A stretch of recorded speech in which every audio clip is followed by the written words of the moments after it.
Guys मैंने purchase किया था 350 compact multi device Bluetooth keyboard जो कि एचपी कंपनी का आता है। ये एक वायरलेस कीबोर्ड है, तो इस वीडियो में आपको बताऊंगा कि क्या आपको उसको लेना चाहिए या नहीं लेना चाहिए। तो गाइज देखो, सिंपल सी बात ये है, ये काफ़ी अच्छा कीबोर्ड है। इसकी कीज़ क्वालिटी काफ़ी अच्छी है, इसकी खुद की क्वालिटी काफ़ी अच्छी है। इसका प्लास्टिक है फिर भी हार्ड प्लास्टिक है, मतलब काफ़ी प्रीमियम क्वालिटी का कीबोर्ड है ये। ठीक है, साइज़ कुछ इसका इस टाइप से है। 60% वाला कीबोर्ड है। साइड से अगर मैं आपको दिखाऊं तो ये कुछ इस टाइप से दिखता है। ठीक है, मतलब काफ़ी अमेजिंग कीबोर्ड है, ऐसी कोई डाउट नहीं करना इसको लेने में। ठीक है, इसमें 3 लाइट्स हैं जो कि दिखाते हैं कि ये कितने डिवाइस से कनेक्ट हो सकता है। ये मैक्सिमम 3 डिवाइस से कनेक्ट हो सकता है।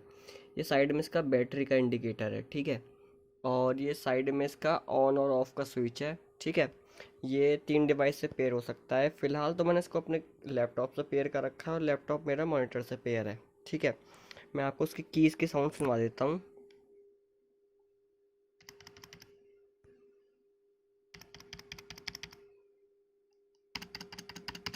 मतलब कोई भी डाउट मत करो उसको लेने में। ठीक है, आराम से उसको ले लो, बहुत ही अच्छा कीबोर्ड है।